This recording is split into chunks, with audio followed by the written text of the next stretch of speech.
It's time for Twit. Wow, what a panel we have today. Brian Brushwood joins Baratunde Thurston and Joshua Topolsky to talk about the latest tech news, including the new BioShock Infinite, an amazing game, plus a 3D helmet that actually works. It's all coming up next on Twit. Netcasts you love. From people you trust. This is Twit. Audio bandwidth for This Week in Tech is provided by the new Winamp for Android, featuring wireless sync and one-click iTunes import. Now with free daily music downloads and full-length CD listening parties. Download it for free at winamp.com/Android. Video bandwidth for Twit is provided by CacheFly at CacheFly.com.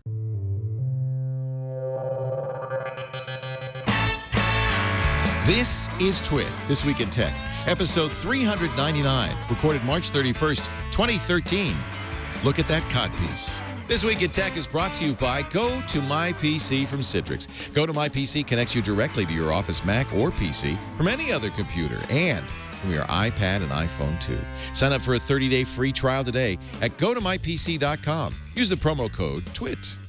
And by Shutterstock.com. With over 20 million high-quality stock photos, illustrations, vectors, and video clips, Shutterstock helps you take your creative projects to the next level. For 30% off your new account, go to Shutterstock.com and use the offer code TWIT4. And by ShareFile. Enhance your workflow. Send files of almost any size easily and securely with ShareFile from Citrix. Try ShareFile today for a 30-day free trial. Visit sharefile.com, click the radio microphone, and enter TWIT. And by Carbonite Online Backup. Automatic, continuous, unlimited backups for your computer files, just $59 a year. Try it free at Carbonite.com and use the offer code TWIT to get 2 bonus months with purchase. It's time for Twit This Week in Tech. This is going to be a wild one. It's already burning up. We got a great panel for you to talk about the week's tech news, starting with Brian Brushwood of NSFW Scam School. He's a magician. He's Mr. Magic as far as I'm concerned, and he's here from Austin, Texas. You're going to do a special version of NSFW right after Twit today, right? Tonight, because as we're talking right now, Justin Robert Young is driving from the airport. We're going to be live in studio tonight. So if you've never watched NSFW or if you haven't seen it in a few years, you should check it out because we're kind of funny from time to time. And we have in studio with us Patrick Delahanty. You might know.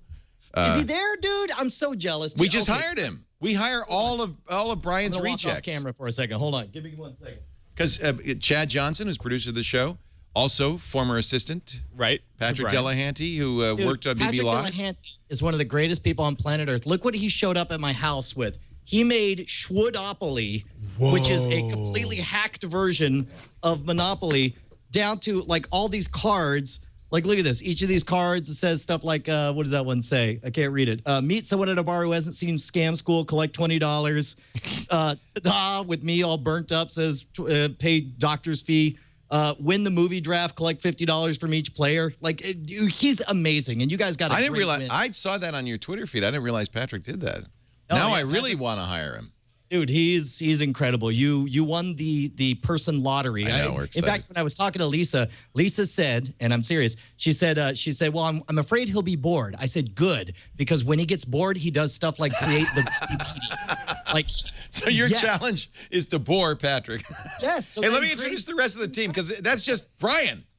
And we got Baratunde in the house. It's so great to have you, Baratunde Thurston, author of How to Be Black. He's been touring the world, cannot stop. Can't stop, won't This stop. is the world tour of How to Be Black. Gave up social media for the summer. For the winter. I mean. My winter break. Are you back on? I'm back, but with more moderateness. Yeah, smart. Yeah, moderation. That's the word. I envy you. I'm going to try this. Yeah, it's good stuff. And we want to talk about the Comedy Hackathon, too. Comedy Hack Day is coming up in 1 week. It's very exciting. That's exciting. Yeah. And you asked me for a prize, and I can give you a bottle of whiskey. How about that? Yeah, that's great. All right, we'll do that. That's great. We'll talk more about that later. That's a good. Would that be enough if I autographed one of these Glenn Fark glasses? Yes, that would be a great prize. All right, there you go. And for those of you who don't know what we're talking about, we'll get more into it later. It's a teaser. It's professional. Stay tuned. CultivatedWit.com.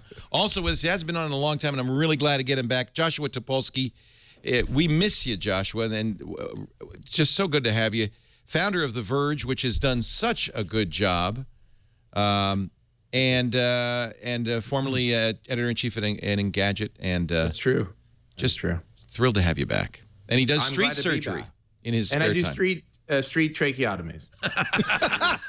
All he needs is a Bic pen, a lighter, and 15 minutes, and you'll be breathing through your throat. Well, the towel helps with the tracheotomies. Oh, it can get a little messy. You always got to have a towel. Yeah. Hot, very hot. Yeah.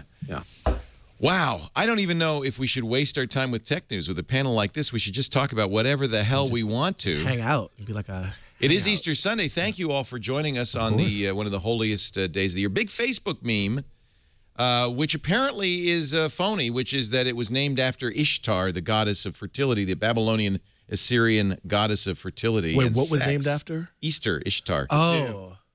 And then Molly McCready wrote a piece on The Beast saying, no, that's bogus. Yeah. So you're saying you're misinformation spread rapidly through social media? Shocking. Interesting. Yeah. Doesn't seem like a bad sign, right? That doesn't feel like a Google decided not to celebrate. Easter's been around for thousands and thousands of years, and just today there's a new rumor about the name. But where the name came from. Actually, it's good. I don't know how long Easter's been around, really. Well, in theory. Not since the year 0 or 33 or whatever. Anyway, I don't want to get into that. Somewhat close to that. See, This week in religion. apparently Google didn't want to either, because the Google Doodle today is Cesar Chavez, not Easter. And, of course, not a bunny. CNET says it ignites a furor. Furor. Now, do you think this is a little bit of making hay out of nothing? Because There's like no when you look at the furor. actual tweets, right? There's certainly surprise, and there's certain people like, wow, that's surprising, Google. Like, and especially, like Glenn Beck. The moment you mention his name, it's a lightning rod for whatever. Right. But like they're all like, He people are up tweets. in arms. He tweets about it, yeah. And what he says is it's clearly surprise, not anger or annoyance or I don't know. Everybody who was apparently everybody who was upset, according to CNET, was from Fox. Yeah, so they went to the place of upsetness and then found upsetness They're there. upset? Yeah, like, When are they not upset? But not predictable. Google doesn't celebrate religious holidays in any denomination, as I remember. Well, but they got to do some kind of Christmas thing, right? Yeah, they gotta- do. yeah, They have like a holiday. Like a Thanksgiving. Didn't they do like ice skating around a Christmas tree one year? I mean, let's put it this way. Is anybody? I was surprised that there wasn't Easter eggs in the O's of Google, and I don't know if they've done that before or not. I was surprised that they went with Cesar Chavez's birthday instead. So it's like, yes, I mean, people have a legitimate point to be surprised, but I don't think anyone's angry. No, it's just it's they keep you guessing. You don't know where Google's going to come out on these issues that are very, very important, like what the Doodle on their homepage is going to be. So we all must remain vigilant, I think, in these trying times. And really, the conversation, the national conversation, the international conversation is driven by the Doodle. Exactly. And thank you, Joshua. Yeah. Yeah, no, I mean, you have to really acknowledge that it's important. And regardless of what they were really trying to say, the fact that we're talking about it right now, that's the good point. part. That's the good what point. we can all cherish. It's trending. Yeah. It's trending. Yeah. Well, so was the fake name of Easter, so be careful with the trends. Right. All right, I'm hanging out with Joshua more in New York. Yeah. Get out in New York. We should be hanging. We should. We're going to do that. Come to the office. Come Public by. vow. We have new offices. Before the show, I don't know what happened this week because I got BioShock Infinite and I haven't left my my bedroom. Before the show, Brian and I were talking about, and I don't know if this is a spoiler from Kotaku, the secret covers. There are apparently musical covers.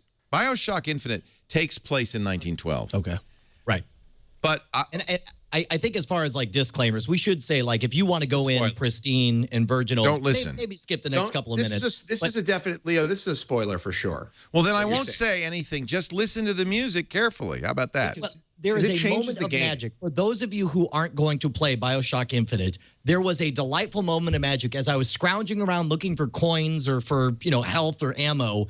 All of a sudden, I'm about to leave a room, and I notice something that's playing on the gramophone, and I walk back in, and that's what this is about on Kotaku. How about Keep that? listening. We won't play the video. We won't spoil it. It is a great game. Have you finished it, Brian? Already, man. It was like it took me. I played it on hard mode, so it took me about 22, 24 hours of gameplay. And in fact, it's one of the few games that I immediately went back and played again from the beginning, and I went back and replayed the ending just to make sure I understood everything correctly. Yeah. I'm not gonna open myself up to being torn apart by saying it's the greatest narrative game ever, but I will say that it is my favorite narrative experience in all of gaming in my entire lifetime. It is echoes of Stephen King's Dark Tower. It is big beyond time and space. It is mind-blowing, literally jaw-dropping at the ending. Loved it. I will say something. While playing it, I've been having this repeated thought about this, the conversation, can video games be art? Are they considered art? Can they be as compelling as a film? And this is one game where I feel like the suspension of disbelief and this thrill of experiencing a narrative is happening throughout the game. And it's kind of like, I feel like I'm playing just to get to more of the story, whereas in a lot of games you feel like you're playing to beat it. This is like you're playing to experience this story, this big, epic, amazing story. It's very cool. Agree 100%. Somebody asked in the chat room, is it better than the original? Yes. The original, I love BioShock because it was so different. But they take it to a new level. It is beautiful. It is, it's funny. I had exactly the same reaction, Joshua, which is, okay, this answers the question, are video games art? Yes. Yeah. There's a, I tweeted out a quote from a post this week. Kill Screen Daily's become one of my favorite sites. And actually, I know the guy who created it, but they have a story up. BioShock Infinite creator Ken Levine talks Occupy Wall Street and how his game almost wasn't. That just came out last week as well. What does it have to do with Occupy Wall Street? Well, you got to read the article to find out, Leo. Play the game. You got to play the game to find out. But don't you see there's a huge, in that game, there's and again, I don't want to spoil anything, but the strains of politics and socio-political issues that are happening are totally reflective of the America that we live in right now. Well, I think. Go ahead. Sorry, go ahead. No, I was just gonna say. I just think it's amazing how strangely how the commentary is so perfectly about like what we're going through as a nation right now, and yet it's so very much about something completely insane and not real. Which is what art should do. In fact, in many ways, and this is a stated aspect from Irrational Games early in the development. They said that just as BioShock Original took the idea of Ayn Rand's philosophy from Atlas Shrugged, and of course, because it's a video game, you have to have something go terribly wrong and kill people. But they wanted to take the ethics of the Tea Party and play with them in BioShock Infinite, and by putting it in the context of 1912.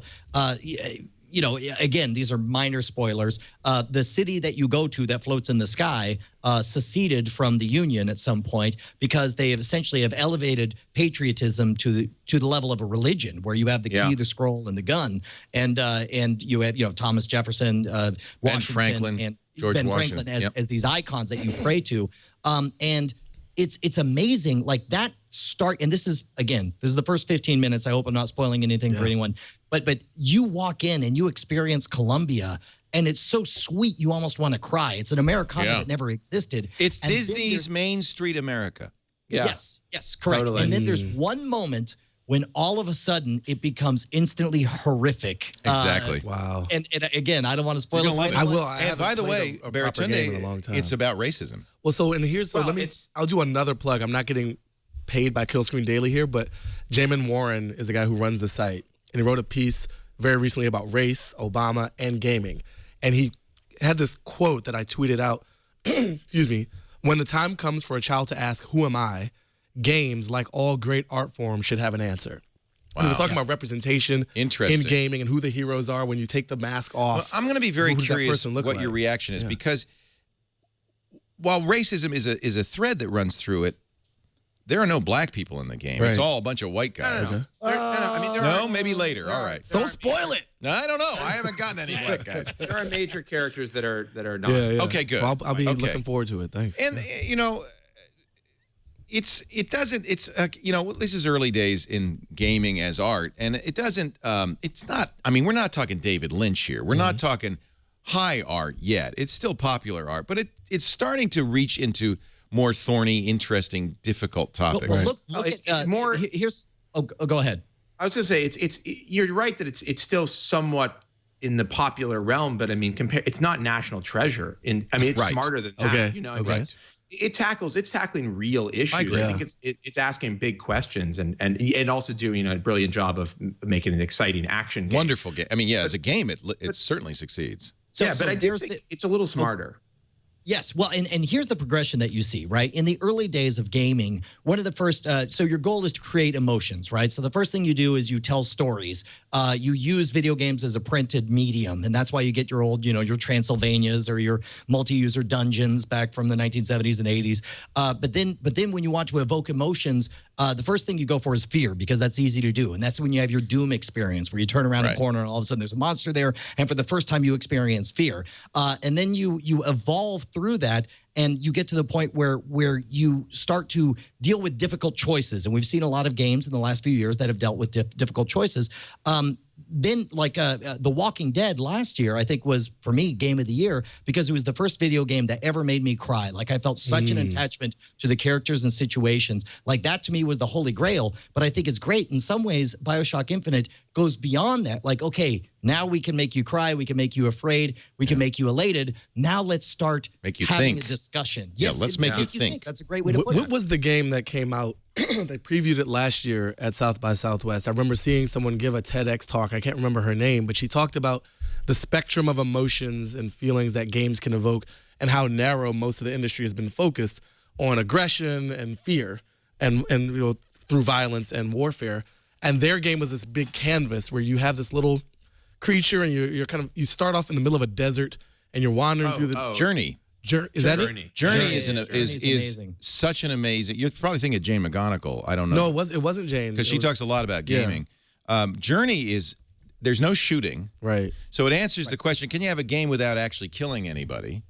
Well, and Journey is about the mechanics. Like the people who make Journey did a fantastic job of understanding that the reason most people play video games is for the experience of doing the thing, whatever it is, And in this case, they make jumping and running a joy, and it's fun. And there's moments when you're able to jump farther and jump.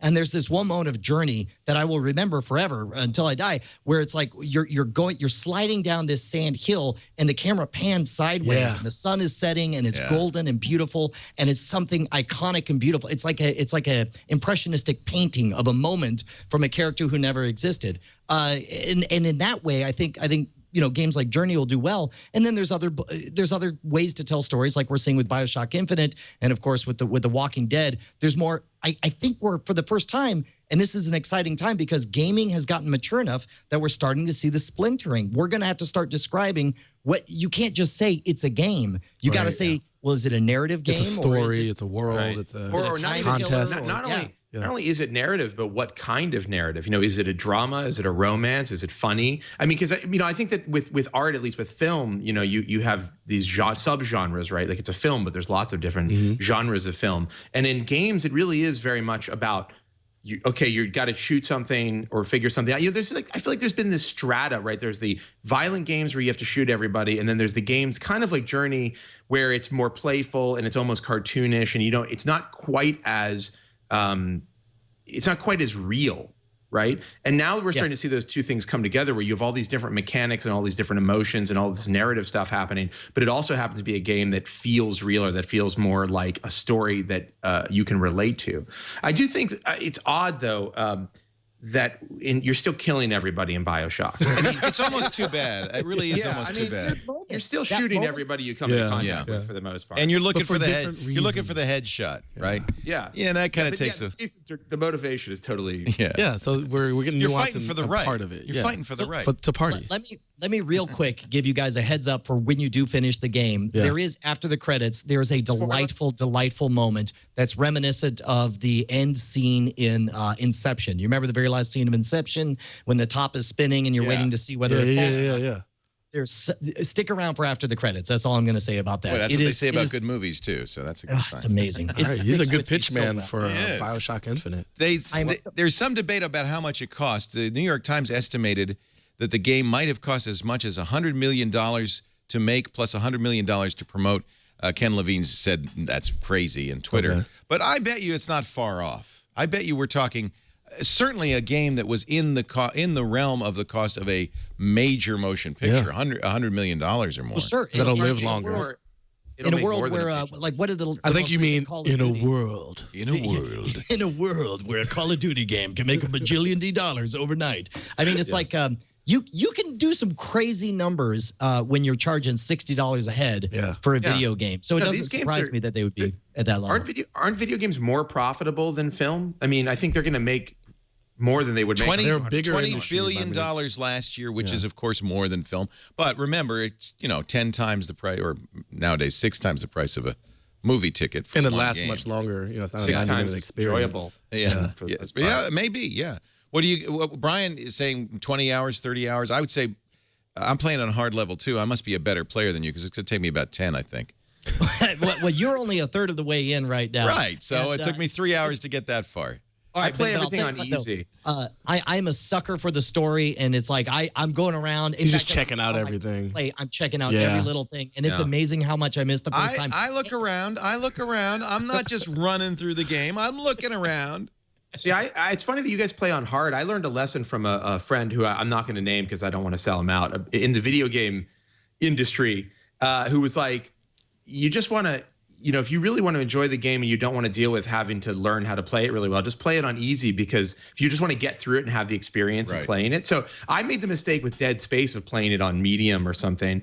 And for literally for 4 years, I stopped playing it because I could not get through one of the levels. Yeah. And I was just like, I'm never going to finish this. I picked it back up recently and did finish it. And it was extremely rewarding. But for me, like, I have such limited time. I've got maybe like an hour or two at night where I can play a game. Yeah. And so I'll just put it on easy because I want. And by the way, for BioShock, the new one, it's particularly good because the story is so compelling. You just want it to keep going. You don't want to get stuck somewhere. So also maybe I'm just bad at video games. By like default, I'm the binge same TV? way. Like exactly.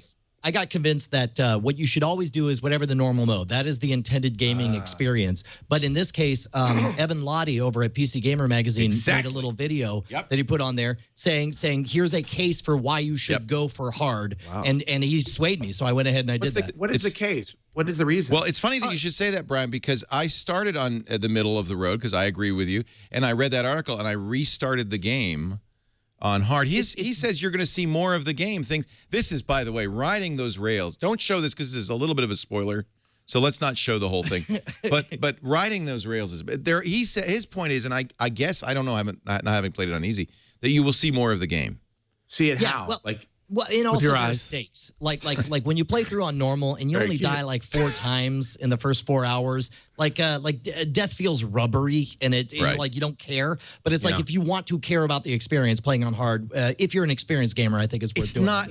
I might point out it's not that hard either. I have not gotten stuck, and I usually do get stuck. I'm not that good, so it's not that hard. Even at hard. The thing about death, we just did an article on a panel that was at GDC, and the gist of it was basically we've diminish the danger of death to a point where it doesn't matter every game. Like you can die a million times. There's no consequence. So what's the point of dying at all?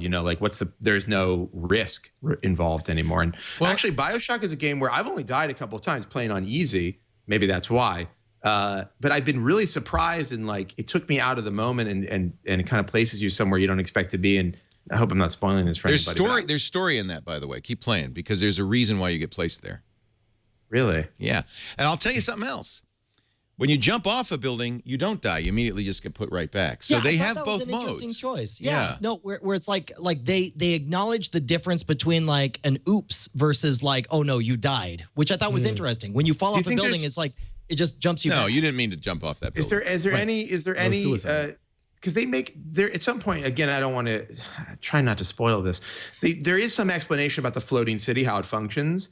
Right. Is there anything in the game that would lead you to believe that that's actually a function of the floating city, of the technology they're using? Not that I know of.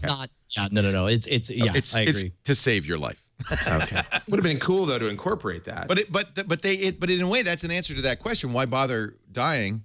And in fact, if you just fall off a building or even jump off, because I tried it. Can I just point out how great it is that we're 3 guys playing this game who normally wouldn't think twice about just talking about it, but the story is so precious to all of us that we don't want to ruin it for anybody who might, even if you're not a gamer, just experience it, man. I appreciate that, guys. For the people who haven't played it, I represent them right now.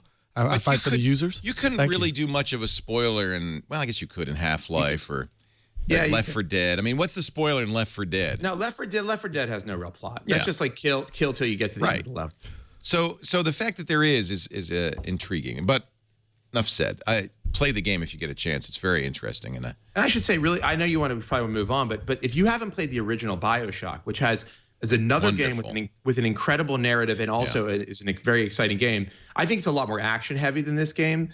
And less heavy on the narrative, but the story in that game, that took me a while to beat as well, because it's a long game. But that's one of those really rewarding, like, wow, it kind of a revelation as far as game storytelling goes, I think. Oh, absolutely. I recommend it. If you're bored after playing this and you don't know what to do, you should go play the first one if you haven't. But if you haven't played the first one, why do you even, you should get off the planet. I think the PS3 version of Infinite comes with BioShock 1, which I think is great. Is an interesting choice. Yeah. The PS3 version, not the PC version. Oh. But the PS3 version. Because I just ordered the PS3 version so I could play in my living room. Interesting, in a related story, we're talking about the Ouya 3D virtual reality headset, which... No, it's Oculus Rift. I mean, not Ouya, Oculus Rift. Thank you very much. Thank God somebody's here from The Verge. I know, right? And we'll talk about the Ouya. Yeah. Ouya and Oculus. Both Kickstarter projects, both funded. But are they anything exciting? Used to be called the Booyah. Oh my gosh. But Josh, changed. All right. Stop it. No spoilers. 2020. Wait, what? What's happening? Have you touched the Oculus? Have you experienced it? Oh, I touched it. Commercial. Okay, let's talk. That's called a tease. Right. Right after this word from Citrix. Sorry, I drank some whiskey, and now I got the hiccup. Drunken sponsor references. I just love Citrix. I love Citrix. Streaming. God bless them. Where would we be without Citrix? At work, you know where we'd be? We'd be sitting at work. That's right. But with Citrix, you could be anywhere. You could be in the backyard enjoying the weather. Summer's coming. You could be traveling. Finding a time to get caught up at the office. The worst thing is to go away on a vacation and come back with 1,000 messages. 1,000, that's a day's worth for many of you in your inbox. Wouldn't it be nice to clear that out before you get back? With Go to My PC from Citrix, you can securely access your office computer, Mac or PC, anywhere you are. I'm secure, even if you're like at the Hacker Cafe in Kathmandu. You could be, wide open access spot. All the monks up the river are looking at what you're... It doesn't matter because you got Go to My PC. You're secure. You can even use... This is an amazing movie you're pitching right now, Leo. I love this. I want to watch this film. Indiana Jones Kathmandu, would use Go to My PC if he had the chance to. By the way, works not just on your Mac or PC, but you can... your office computer is, of course, a Mac or PC. But when you're on the road, you could use a laptop, but you could also use a tablet. You could use your iPad or your smartphone. The weirdest thing in the world to be doing, business work on your PC from your iPhone, but it totally works. It's totally cool. Be at work from anywhere with Go to My PC, but don't take my word for it. I want you to try it free for 30 days. Visit gotomypc.com. Click the try it. There it is. Try it free button. And the only thing I ask is if you'd use TWIT in the promo code there so that we get a little credit for that. That's it. 30 days free. Gotomypc.com. Leo, did I ever tell you about the first time I used Go to My PC? You didn't. I needed to. There was a reboot of the Gong Show, and they said we want a 3-minute video of your best magic BS to submit. You mean you had a chance to be on the Gong Show? With the reboot with Dave Attell, yeah, and I was like, well, I'm in San Francisco. There's no way I could do this, and I remembered, like, I didn't want to pay for Go to My PC, but I remember you saying 30 days free. Yeah, I went and I used promo code TWIT, signed up for the free 30-day trial, and then I edited. I remotely controlled because I knew I had a 5-minute reel, but they were very adamant. They had to be 3 minutes, so I remotely controlled my home PC to edit it down to 3, saved it, uploaded it to the FTP, and sent them a link to it. So it's like there's a bunch of people out there who don't think they're ever going to need it, but when you do. Did you rehearse this? No. They're just that good, Joshua. We actually we had a go-to meeting last night, and we planned the whole thing out. It's very clever. But what happened? You didn't get on the Gong Show? Oh, no. Who cares? Whatever. That was a billion years ago. There's no Gong Show. So which is going to be better, Ouya or Oculus? Ouya's got a better name. Oculus. Now, I got to tell you, I have worn every goddamn virtual reality helmet since 1999, SIGGRAPH. They're stupid. Mm-hmm. You got to tell me why this somehow magical thing that you put on your head and you're in the world and you turn your head and why is this better? Who are you asking? First of all, has anyone actually used it on the panel? Joshua's using. Joshua's used Google Glass. Joshua gets everything. I'm jealous. I used the Oculus at CES for the first time, and it blew my mind. My brain went flying out of the back of my head. That sounds violent. Through a wall. And it hit a person in the face.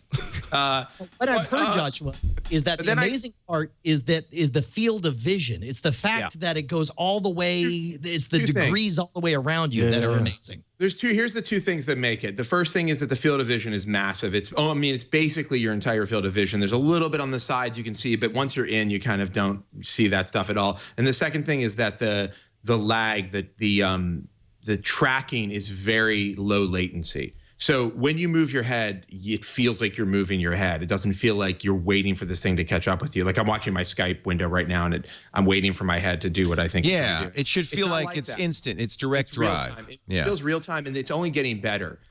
They went with a lower resolution display for the first version because they wanted to focus on low latency and getting that field of vision big. And I got to say, I used it at CES and it completely blew my mind. Like my jaw was on the floor. We had people in a room in our trailer and there was a line out the door because the Oculus guys came by and people were just lining up. And every time somebody would try it, their jaw was on the floor. I took it on late night.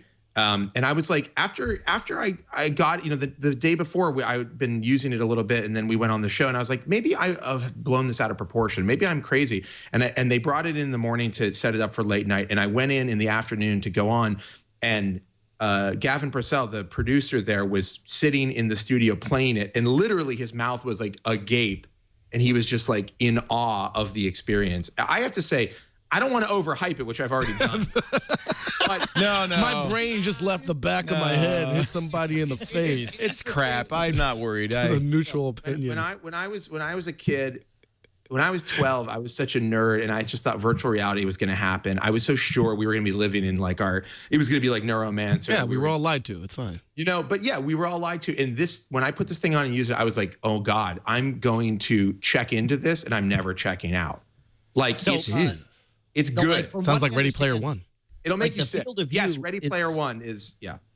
Yeah, well, so the field of view is so good that I have a friend of mine, my best friend from college, roommate, is now like some VP at some business. He only has one eye. So we used to joke when we'd play Doom or whatever. It's like, oh, you can wear these glasses and it's kind of 3D. He's like, it's all 3D to me, whatever. And he used to make fun of us for the goggles. He was so impressed with what he saw from the tracking and the field of vision that even though he'll get no benefit from the stereoscopic vision, he ordered one for the full, what was it, like $1,500 for a dev kit or whatever? $300 for a dev kit. Yeah, I've ordered one. I mean, I did the Kickstarter, and I'm just curious because I've seen so much hype about VR helmets going back to Jaron Lanier for years, and every time I've tried one, it's like, I'm sorry. Well, here's the thing.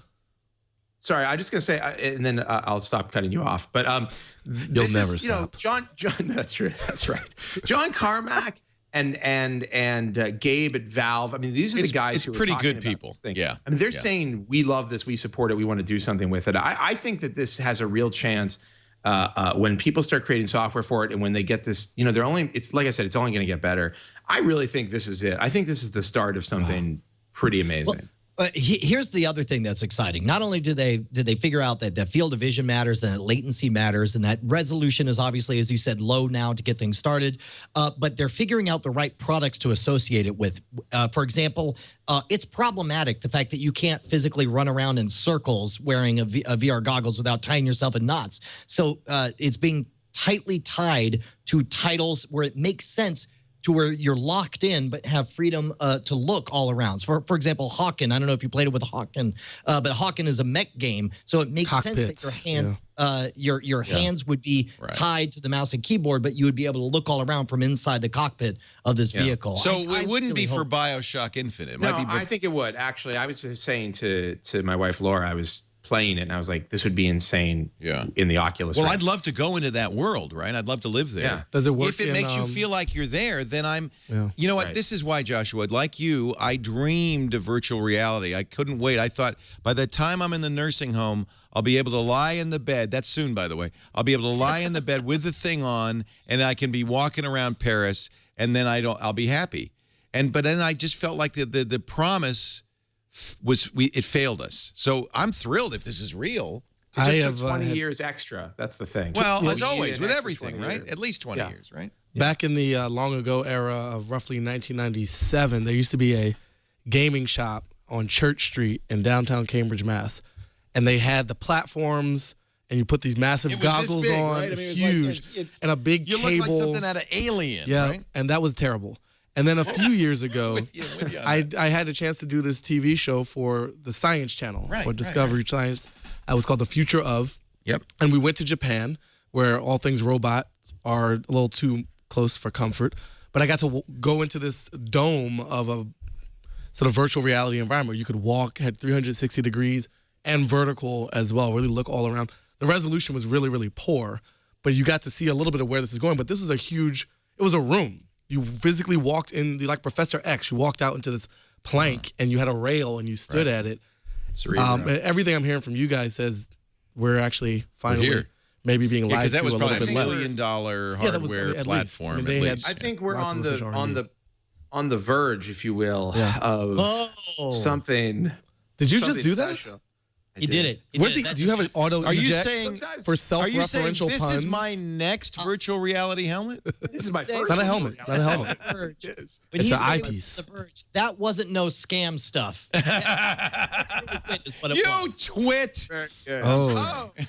This is not how to be black, guys. This is not how to be black. This is Just so you guys just stand there with that. That's all. All right, so here we go. Here's the video of Jimmy Fallon putting whatever this thing is on. I don't have to imagine. And It feels like it looks I'll like be ski behind you. goggles. Put that on your. So this is the Oculus Rift. This is Oculus Rift. the Oculus Rift. This started as a small. What is going on?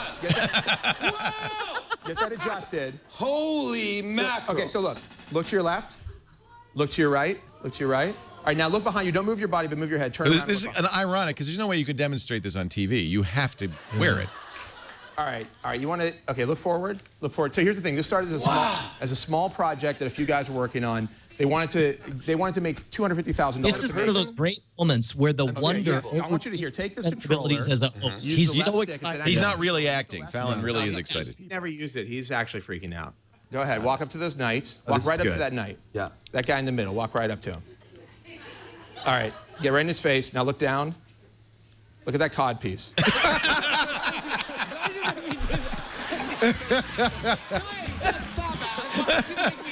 Nice job.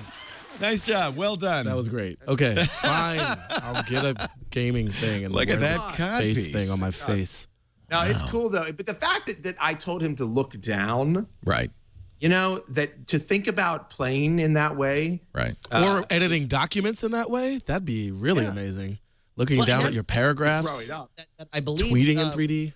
was difficult before was the fact that you could tilt your head to the side. You get genuine parallax of motion. I mean, it's like I mean, I know we all have bad memories of the first round of VR. Right. We've been scarred. 2.0 Yeah. sounds pretty dope. All right. No, Let's. I'd say I was one of the things I was doing. I'm just going to interrupt you. I was focused. I was just sitting in the room when I was using it in the whatever space I was in, just focusing my eyes on near and distant objects because of the stereoscopic view. You can do that. You kind of can do that, and it's weird. Sorry, go ahead. Well, I'm just afraid it's going to be like 3D TV, where it's just like or 3D movies. So So it sounds like it's not. it's because better. This sounds so much better. the level of I'm interaction excited. and control. You guys got It's me not, excited. it's not a novelty. It's not a gimmick. I think this is real. If it gets That's the better, key. It's another thing to ruin dinner Ooh. with friends. Assassin's yes. Creed. There would be a great game, right? You're climbing, you're running, you're jumping, you're looking around. it does make you sick a little bit, though. Does Oh, it? good. Oh, makes nausea. motions. Does it Yeah. really? Yeah, because you're sitting there and you're experiencing motion, Yeah. but you're actually stationary. And so it does Lawsuits. create like a little bit of a disconnect. That's in the your brain. Carmack effect. John won't do anything that doesn't make you a little queasy. Dramamine. You got to take Dramamine before you go in. You have to take a drug before you play a game. rocketry. Well, no, but think about it on slightly hallucinogenic drugs. Like, just think about like. Well, then everything's amazing. Wait a minute. Are there slightly hallucinogenic drugs? Dude, I'll tell you what, man. add Facebook on water. Hampton is a trip because you're saying I'm just not- constantly like, what was that? Was that did that move? In Like, general, is that stay an off- animated GIF? Stay off drugs and stay in school. But if you were high and using the Oculus Rift, Hypothetically speaking, totally hypothetically if you speaking. were high on marijuana and using it, I bet it would be amazing. I can't tell you. I bet personally. it would be No. amazing. I have to imagine. I would be happy to Or read if you about were on that. ecstasy, if you were on a ton of ecstasy using it, that would be. And you were at a virtual rave. Think about that. Wasn't this the plot of Minority Report? Was like you get high and then go Facebooking to remember your dead son or whatever? Can I get one for my penis? Is that? And do we have another story? It's in the time queue? for a I feel word. Like we just overstayed our welcome in that segment. When Leo refers to his penis, you've stayed too long. It's the Godwin principle for Leo. It's like, don't we have a sponsor? We're gonna. Just quickly by before we get Ouya. to the ad, because I gotta make a buffer, otherwise they'll be never back. Ouya, which is not Oculus, is the Android gaming thing. console, Now that's out yeah. too. They've finally got that one out. Another Kickstarter Is project. it like $100? $100 Android. Is that $99. going to be real, or is that? It is real. Well, I know it's real, but I mean, is it something I would want instead of a PlayStation or Xbox? So I interviewed Julie Ehrman, the founder, and she said something really interesting at South by Southwest, actually. And she said something really interesting. And I said, you're not going to do these hardcore gaming experiences Right. because it's not that powerful. She's like, I think they actually see it as a companion. Like if you have a PS3 or you have this is something you get. It's $99. It's not expensive. And it's people can make games for it. Anybody who wants to make a game can make it. It's not locked down Right. the way that It's the open. PlayStation works. And Right. everybody knows how to develop for Android, so it's not difficult. And actually, I think it's an interesting, instead of a second screen, it's second controller, kind of. It's like this could be an enhancement of the gaming experience in addition to. Well, I think what's interesting for me about it, as someone who doesn't play a ton of games anymore, but is excited about new entrants, having a platform and a marketplace and a store, you can publish to this. Right. I still remember publishing to the App Store on Apple versus the Play Store on Android. You just do it in the latter, and people can download it, and you're done. It creates more noise. You need curators to help you figure out what's good and what's not. You might get flooded with a lot of nonsense, but the cost of distribution and discovery may be a bit lower. Openness is awesome. Yeah, generally letting anybody make a game. Like, it could be a 12-year-old kid, it could be a person who's just doing it as a hobby, or it could be like somebody who's a serious contender but can't pay $10,000 to get this thing put through all of the channels you need to go through to get it onto Xbox Live. I think that's a really powerful. Before actually Chris Grant, the editor-in-chief of Polygon, who you should have on the show if you haven't had him on, he brought that up to me and we were talking about it. And he's like, that's what's really cool about this. Not that it's going to be super powerful. It's just that anybody can publish to it and it's going to open the door There's for a word the for living, this. It's in the called freedom. living room. Yeah, which we haven't had. Yeah. It's really it's the first true American console when you think about it. I think of it more like the Google Doodle. I would point out, though, that Journey, The Google Doodle of consoles. Journey, which we were kind of raving about, is also an independent development. It's on the PlayStation 3, not on Ouya or something like it, but it's an independent and very innovative game. So I agree. I think we need both. I think we need platforms that you can do a $100 million game like BioShock Infinite, which just blows one's mind. But we should have a place like YouTube, which is a place for people to start getting their chops in video, a place for gaming developers to get their chops in games. And it's $99. Android's free. The development tools are simple and widely available. So I like that analogy with the YouTube thing. It's like YouTube. Because what YouTube has done has given people a choice. Like, do you want to taste sugar or do you want to be sugar? And so it's allowed people to discover, like, oh, I get more joy out of making someone laugh than laughing at something myself.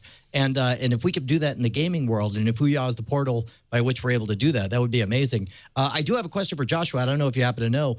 But at $99, is the Ouya profitable? Or because, of course, we're accustomed to seeing all these game consoles come out at first, as loss leaders so they can make money on the software later on.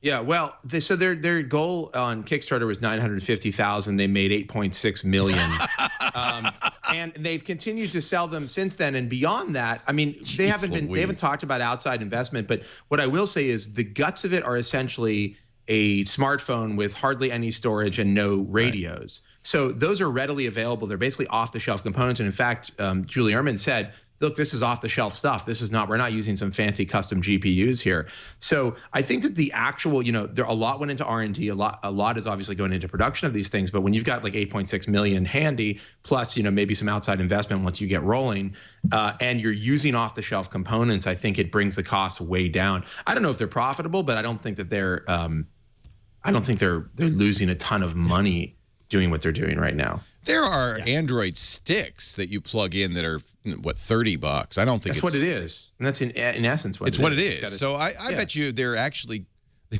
might even be quite profitable. Yeah, they might have 8.5 million. Just do another Kickstarter. They don't have to make another penny. They probably made the profit already. Possible. All right, we're going to take a break. When we come back, Joshua's the only person on this panel, the only person I know who's worn Google Glass. Oh, boy. Dude, I watched that video of all right, Joshua hang on, because I want to, oh boy, and dude, I watched the video. By the way, how's the dude counter going? We were developing a dude counter. Oh my God, please tell me this isn't real. Well, we couldn't decide. We were thinking of just a simple counter, but then we were thinking like a meter, the dude meter. I'll tell you what, it should be like an over-under. Dudometer. It should be double-blinded. Like, I cannot see it. It's got to be something like at the end. We're like, and of course, this episode, the dude brought to you by Dude. The Dude. All right, but a lot of people are now on the list to get Glass, and there's also some question about how did Google pick those people that in the Twitter thing if I had Glass? Because some of them said some of the things they were going to do were a little weird. Actually, they've retracted one invitation. Fed a monkey some whiskey, gave him some darts. It was awesome.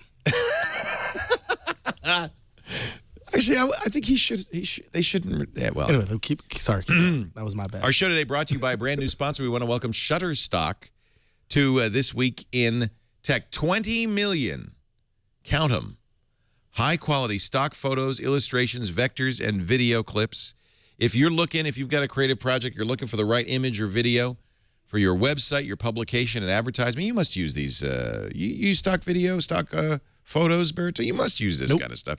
Well, you got to get going here. This is good stuff. Shutterstock, professional photographers, professional artists, they review each image individually for quality before adding it to their library, but they add 10,000 images every single day. And there's a couple of ways you can do this on a budget. For instance, they have subscriptions. So you could say, I want to subscribe to Shutterstock, and that'll give you access to 25 images a day. I actually have the 50 a day subscription. Any image, any size, pay only one price. This is royalty-free, which means you pay for it once. You use it in everything. Sophisticated search tools mean you can search and drill down by subject, asset type, gender, emotion. That's cool. Pick an emotion. You can search for like a sad little boy. Yeah. That's sad. Okay. You definitely can. Great. Oh, you've done this. He does it every day. Did you see how sad he looks actually, right it's there? bloggers that would use this a lot, right? Well, yeah, we actually, I haven't used it much directly myself, but when I was at The Onion, stock photography is essential to the way of life for that organization. So this... here, look. You wanted sad little boys? We got sad little boys in all shapes and sizes. We got... These are the saddest little boys you've ever seen. Did you have something in mind? Actually, he looks more angry than sad. They're more surly. Yeah. This boy, this is a sad... How specific do these emotions Mommy and daddy are fighting. They get really specific. They get really What about... specific. Okay. Can you have someone with a sense of ennui? Search for Can you put ennui. like sad cyborg or sad half robot? With 20 million images, look, here's ennui. Oops. Oh, now they want me to sign up. I got to log in. Okay. Damn. You get one. This one's free. I don't have my code. I don't want to sign up in front of you. Actually, wait a minute. No, these are ennui. That's ennui. Wow. He's ennuiable. This guy, it's different kinds of ennui. Inconsolable. Amazing. Inconsolable ennui, yeah. My life is so boring. If I only had an Oculus Rift. For our first holiday gift guide, I think we did all Shutterstock photos of people getting gifts, and they've got some really weird people getting like surprise gifts. Do like a surprise gift search. Oh, I'm having fun now. Okay, surprise. This is reason enough to get Shutterstock, by the way, is just to look for. Why not? Just go there and search. Although, if you want, we have a special deal for you. I got the iPad app, which won a Webby Award for. So this is surprise gifts. You got to get like with people. Yeah, you got to get some people. It's a surprise gift. People sneaking up. Surprise, honey. Like sneaking up behind. You know what's in people. that box? Those are mostly like romance-focused surprises. Well, Right there. I feel like surprise goes beyond. I think he's going to be surprised tonight. Here's a child surprised with wonder. That's good. Wonder. That's a wonderful surprise. It's actually that child opened the suitcase in Pulp Fiction. There's a that's a horrifying vision. That's like a fire hazard. Inside the box. They have now also a spectrum tool that lets you sort images by color spectrum. So if you know you've got a color palette, they have shareable light boxes. You share images to a lightbox gallery, then you can have your team access them. So you can say, what about this? What about this? What about this? The iPad app is awesome. I don't have my iPad here, but I will show you next time. I'll show you the iPad app. And because they're global, they can give you global images. They are in Germany, China, Italy, Brazil, Belgium. That multilingual customer service, we know we have a lot, and this is so great. You know, one of the problems early days of podcasting is advertisers were local. They were national. We finally got an advertiser all over the world. Yeah. And no matter where you're watching our show, you will have a dedicated rep at Shutterstock who speaks your language, who'll give you images that fit your cultural needs. Just fantastic. Sign up today for a free account. You don't need a credit card. Just begin to use Shutterstock. Use our offer code TWIT4, TWIT and the number 4. And when you decide to purchase, you'll get 30% off any package, 30% off any of the packages, all right? Shutterstock.com, offer code TWIT and the number 4 for the month of April. That's kind of fun. Yeah. I'm glad you were here, Joshua. I would never have thought of searching for. Give us one more term. I did sad boys. That led to a dark sad place. Sad boys, plural. And then the surprise gift led to a soul in a box. So let's see. So maybe you would just want to stop now next? while you're ahead. Let's do one more. Okay, one more. What are we thinking? Let's think. Come on, Leo. What's on the robot? Say again. Angry robots. Oh, that's gonna. Come on, give me something tough. Yeah. There are more angry robot images. Robots in debt. How about robots in debt? Robots in debt might be a little too granular. They might be like angry robots. Just debt. What about debt? People frustrated by debt. People frustrated by debt. They're gonna have that. That's easy. Like just college graduates. Just people like with their face palming with a pile of bills.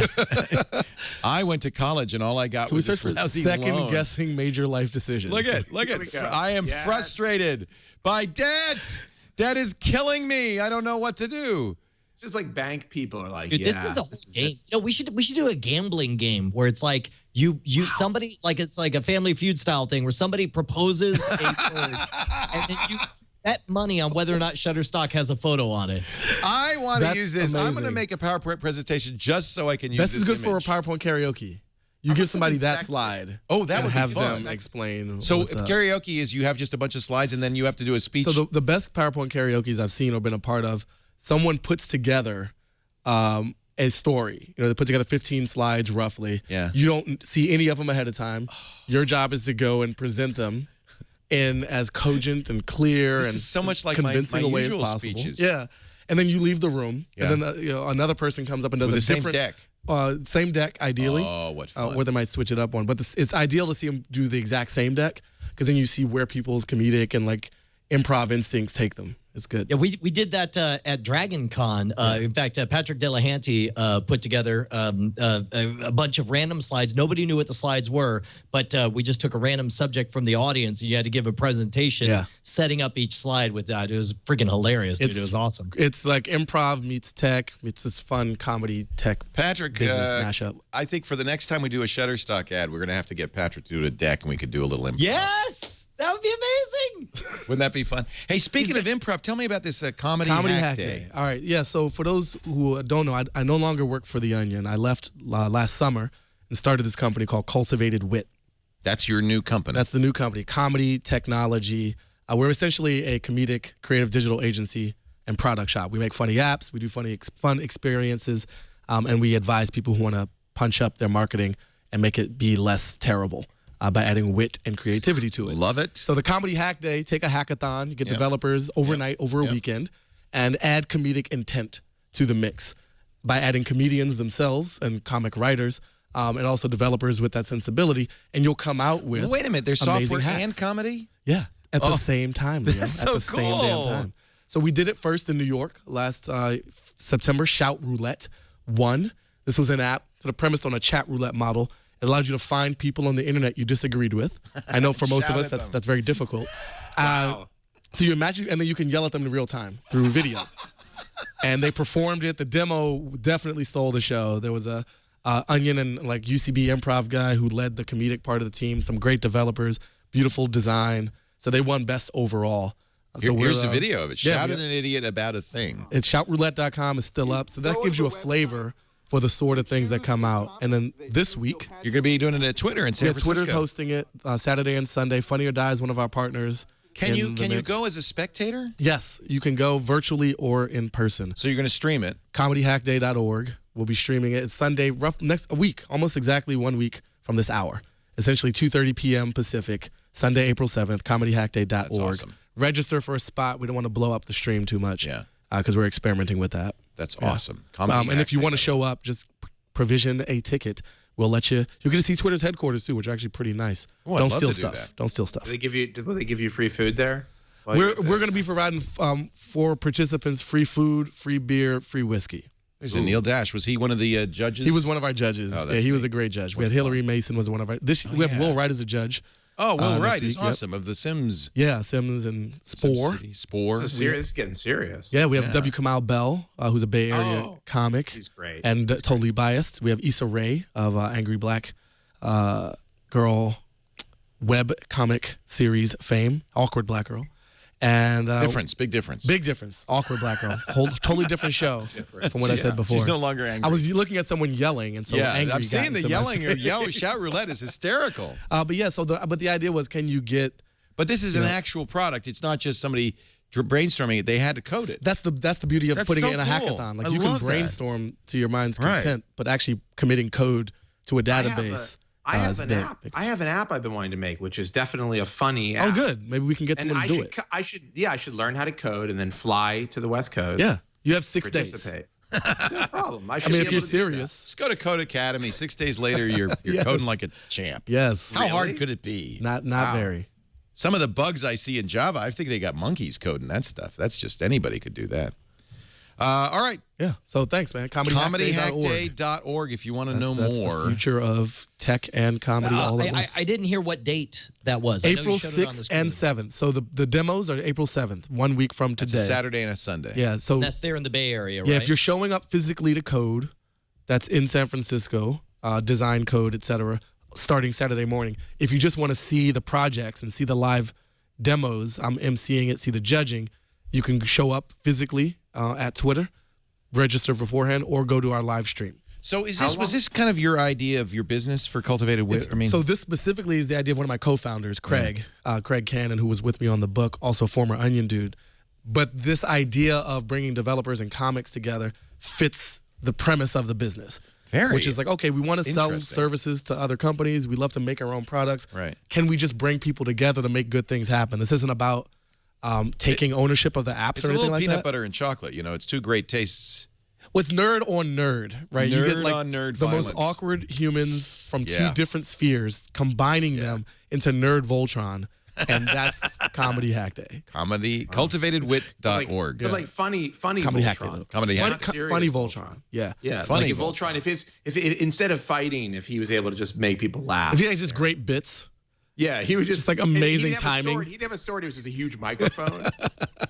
I actually think that Joshua Topolsky is the embodiment of this. No, he is. I'm actually getting a good feel for this. We should have you involved in our next New York one, dude. I think so. I would love to be involved. I would do anything with you, anything at all, anything you want. Okay, so we're gonna be doing a lot of crime, a lot of drugs. It's fine. Okay. Crime and drugs. I thought it'd be worse than that. Just mildly hallucinogenic drugs. You played Grand Theft Auto. You know what to do. So I couldn't help but notice, Joshua, you're wearing glasses. In fact, all of us are wearing glasses. Uh-oh. All four of us are wearing glasses. Because we're all so smart. So when Google Glass so broken. invited you in, did they put the glass on top of your glasses? They forced me to the ground. Two people there. Two Googlers wearing brightly colored shirts forced me to the ground while another one got on top of me and forced the glasses onto my head. Actually, I'm glad you're talking about this because I watched the video on The Verge of Joshua wearing the Google Glass, and there's one moment that to me appeared to be genuine magic. It's the moment when you put on the glasses and they say, "Is everything okay?" or is everything set up right? And you say to them, you're like, yeah, it says okay glass. And there's a moment where you kind of freeze and tilt your head. And I guess the glasses heard you say okay glass and responded at that moment. Like the fact that you in casual conversation said that and all of a sudden it got picked up, like that was very, very exciting to someone like me. That's how you trigger that's how you get the glass to listen for a command, is that when you have to get them, you have to wake them up. So there's 2 ways to wake them up. You can touch the side of the glass, which is like a little touch panel, or you can tilt your head up like that. And when you do that, it wakes them up, and then you say okay glass to engage a command like okay glass, Google, whatever, or navigate to, you can do all sorts of different, take a picture. But what about all those times, I know we all must experience this at least 3,000 times a day, I say okay glass in casual conversation. False positives, is that not an issue? The nice thing is that it has to be woken up, so it can't just do it on command. Like you have to at least be. You'll see it that it's on. I just go to restaurants like, okay, glass now, let's do this. Beverages. Because you're thirsty. Yes. That's how I satiate my thirst. Every time I shout like, Jesus, for crying out loud. They should have made it for crying out loud. Yeah. No. Oh, snap. You can make it anything you want? Can you reprogram it to be like, listen up, buddy? No, you can't. But I said they needed to add a command, which they don't have, which is okay glass, get me out of here, which shows you the nearest exit. Yes, that's a good one. That's a good one. But it might take it metaphorically, like get me out of this like segment of my life. Things aren't going so well for me. And it recommends like courses. Or it wants to get you out of a place bigger, like the planets. Like you don't need a rocket ship. You just go to Houston. So honestly, though, Joshua, because everybody's talking about this. There's a lot of hype around it. I feel almost like about this as I did about the VR helmets. Yeah. Is it so? You've convinced me. Oculus Rift, good thing. Glass. Okay. In fact, can I modify your question? Modify. Oculus Rift versus Google Glass. Go. Oh, if you have to bet on one, dude, you're only getting even money on one of them. Which one?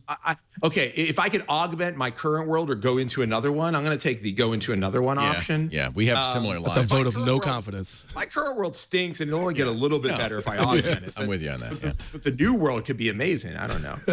So here's the thing about glass. It's a very cool idea, and I think actually there are a lot of good arguments for what they're trying to do with the product. Like I think they made some compelling arguments for why it should exist. And I think the biggest one is like, look, everybody's basically taking these things out of their pockets and staring at them all the time. And just to get little bits of information, it takes you completely out of the moment, takes you away from what you're doing. And there might be a better way to get that information without it being so totally controlling as far as your attention goes.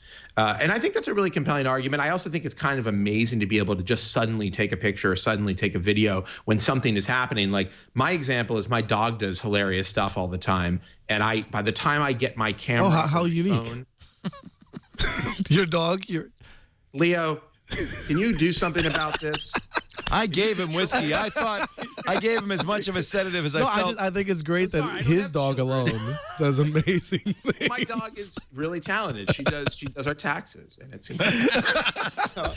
so. Which explains why you want to leave this world now. I don't know which is more scary: him doing street surgery or the dog doing taxes. Either way, she messes them up. That's the problem. Oh yeah. Well, anyhow, but so there's a lot of arguments for it, but the problem is they do look ultimately completely stupid on a person. I mean, like they just look silly, right? And I spent a long time trying to find glasses that look right on my face, and they don't. Right. They're making them so you can put lenses in them, but they still look like glass. I think this thing is going to be really meaningful when they partner with somebody like Warby Parker, which they're like, thinking of, right? Yeah, here's these cool chunky hipster glasses, and if you want to spend an extra $500, you can get them with Google Glass notifications in them. So here's where I'm going to disagree with you. Like there is one situation in which I find myself constantly putting myself in serious mortal danger, and that's when I'm riding my bike. I'll go on these 32-mile bike rides. And every time my butt buzzes, I pull out the phone. I ride one-handed. I look at the black screen. You have children, sir.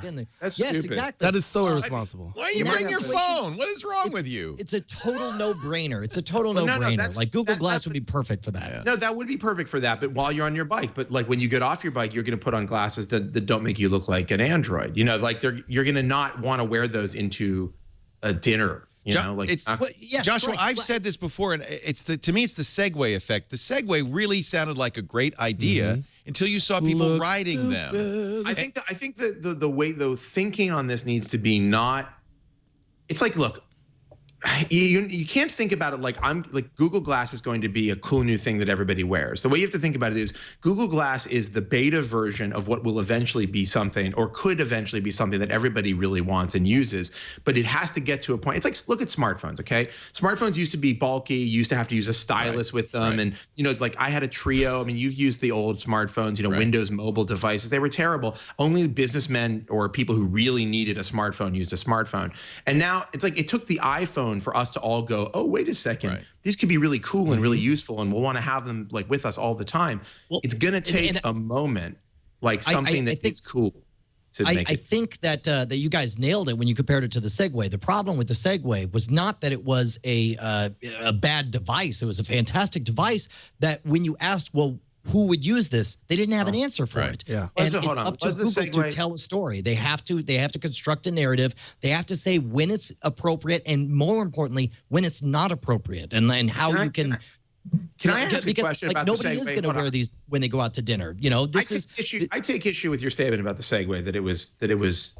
I mean, I don't think the Segway was that cool of an idea. I mean, walking is not that hard. Yeah. I mean. Well, it solved a problem that didn't exist. Well, yeah, exactly. It solved a problem that didn't exist, but we actually have this is solving a problem that I believe does exist in a pretty material way, which is like intense distraction because of devices.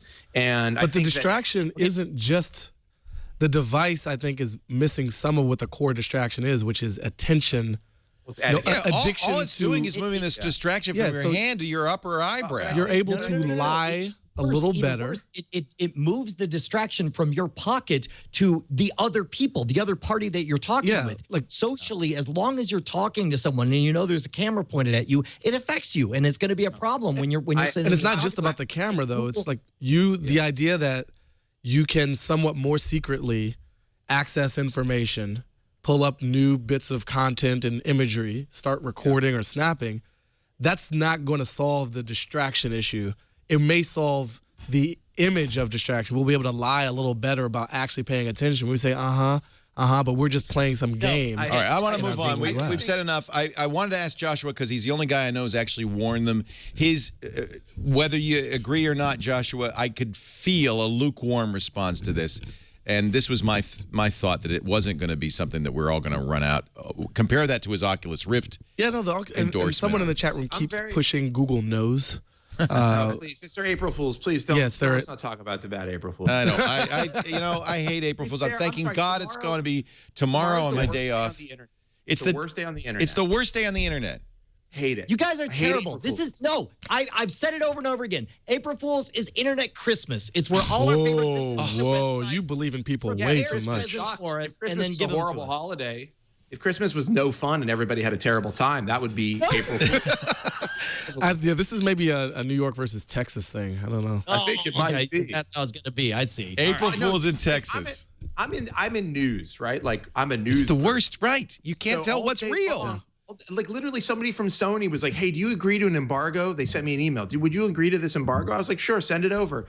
And it's an April Fool's joke. And it's like, you just wasted precious time and energy on how about making your devices not so bad? Know what? None of it's funny. It's never funny. It's not funny. It's more like hit yourself in the head like, oh, crap. Kind of. Yeah. I mean, it's like it makes you feel bad. So let's not do it. Except for when ThinkGeek comes up with joke items that become like bestsellers later. Those are good. Like the Tauntaun Guts sleeping bag. So is the price, is it worth the collective sacrifice? No. Yes. That this whole planet must endure to get a few tchotchkes from ThinkGeek? The Iraq War. Do we get the oil? Yeah.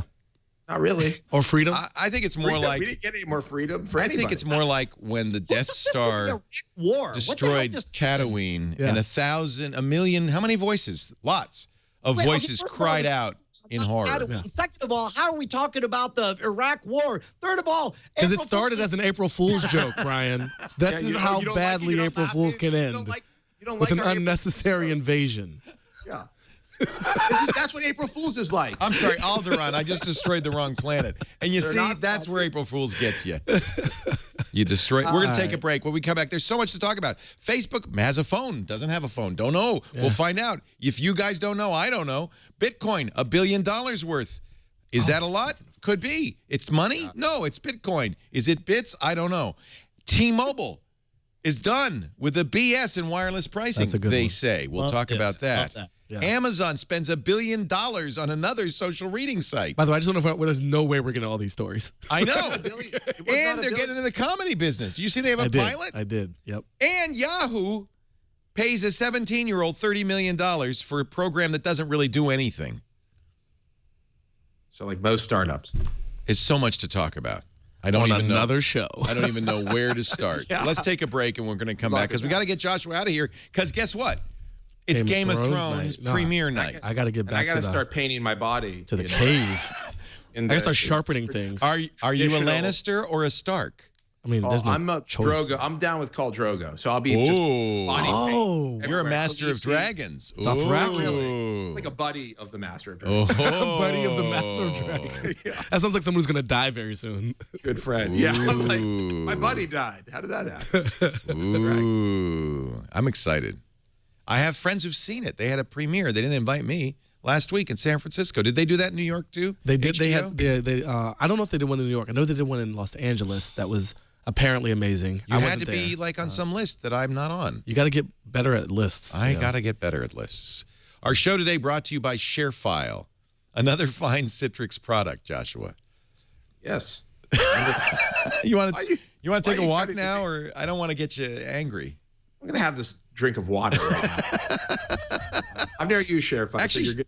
No, ShareFile is really amazing. So we've all had this experience. You attach a file, you want to share a spreadsheet or a presentation or, I don't know, a sales contract or something, and you attach it to email and you mail it. It either bounces back or it's just a mess. They didn't get it. You don't know if they got it.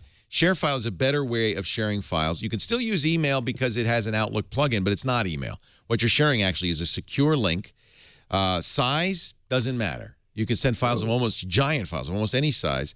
You control not only who gets to see it, but you'll get an email when they check it. You can say for how long they can see it, for how many times they can download it. You have total control. Because your ShareFile stuff is synced automatically with the cloud, you can check your ShareFile anywhere from any device, smartphone, tablet, laptop. And that's nice, too, because that means if you forget, as I often do, to send a file out. I use it for sharing audio with radio stations on the radio show. And they call and say, we didn't get the ad you recorded. Oh, no, but I got it on my phone. I just press a button and it's there. It's shared. I'll tell you what, if you're not using ShareFile yet, it's great. Look at all the industries, hundreds of industries. It's HIPAA compliant, so it's compliant with a lot of government regulations in a variety of industries. If you're not using ShareFile yet, I want you to sign up for my free trial. No credit card required. It's very easy, nothing to lose. Go to sharefile.com, click on the microphone at the top of the page, and enter TWIT, T-W-I-T. That's all you need. See, at the top of the page, there's like a microphone I heard it on a podcast thing. That's the one you want. And then you enter the offer code TWIT. Thank you so much, ShareFile and Citrix, for sponsoring the show, even though Josh was on it. So, look, I just don't. Why? Stop! Stop! I'm just baiting you. Stop making reference to my my Wait problem. a minute. There's two people where one was All right, before. hold on. I'm about to enable in-studio audio, so you're gonna hear echo for a little bit when you hear yourself. But is that a double box or is I don't whoa, this is cool. Who's the other person? Today, It takes I a second consider for myself the luckiest man on the face of the earth. It takes a bit for Skype to figure it out, but we were talking about Google Glass, and one of the people who got accepted was this guy. I didn't know this until like last night. Yeah, I got Justin Robert Young, ladies and gentlemen. And what did you say? What was your tweet? I believe the exact wording was that because I run scavenger hunts now and I travel over the country and sometimes the world, and so I would run scavenger hunts with Google Glass and travel the country and sometimes the world. Well, and that brings up. You just added Google Glass to the thing you do. You're a genius. I'm like, I just want to drink whiskey. I'll host Google comedy Glass. shows, drink whiskey. Go and show up on tech podcasts every once in a while. dude, that's about apparently what it took to get in on this thing. Because and sometimes just making random ribald threats to Google and the product. Yeah, that's like. Did you read this, Leo? About the people who just basically were like, if I had glass, I'd throw it in your face, and then Google's like, congratulations, you're in. I think they thought they could win them over. Well, I'm thinking that maybe not as many people as they thought would applied, so everybody got in. Great deal. Well, okay, yes, the privilege of spending $1,500 is an unusual one, to say the least. But specifically, if you look at this article, if you basically New York, I guess. Yeah, New York Magazine. Right, had an article that says Google appears to have selected all of their glass winners at random. But as you go through, there's a bunch of these terrible tweets that are followed up with, congratulations, you're in the program. And almost all of them are girls, which makes me wonder if maybe, just maybe. Ladies who wants glass. All right, I want you to go to the bathroom. You see that mirror? Look at it. What's happening? They're horrific. That's the only way it would work. It's pointed out. It's true. It's pointed away from you. Yeah, what is the goal there? You got to look in the mirror. She should have gotten one, though. Krista Bohan says, I would promise not to record, take pictures of my poop, no matter what. She wins! If I had glass. She wins! I want everyone to be able to sign that. Google. To get Google Glass, you have to sign agreement binding, no poop, on pain of death. Here's the weird thing. Did they even say at the beginning how many they were going to choose? Did they say a number? I don't remember. No. I should know this. I don't think they did. I think I missed this whole thing. I think they're like, we're just going to pick people who we like. They didn't have to pick a ton of people at first. They could have said, here's our first 20 people. We'll be announcing more later. And it could have been 20 interesting people. They did. I don't know what kind of criteria they used, but let's just say that, they didn't use App Store style guidelines for getting. My question is, do we know anyone who did not get an invitation? Like, were there people turned down?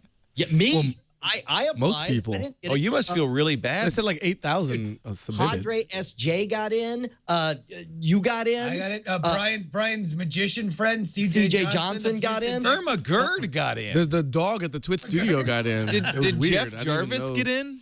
They had a dog model. Jeff, I think, did get in. Yes, he did. Real or fake Jeff Jarvis? Real Jeff Jarvis got in. Fake Jeff Jarvis, I don't know. He might have gotten in too. Old John Smokey got in.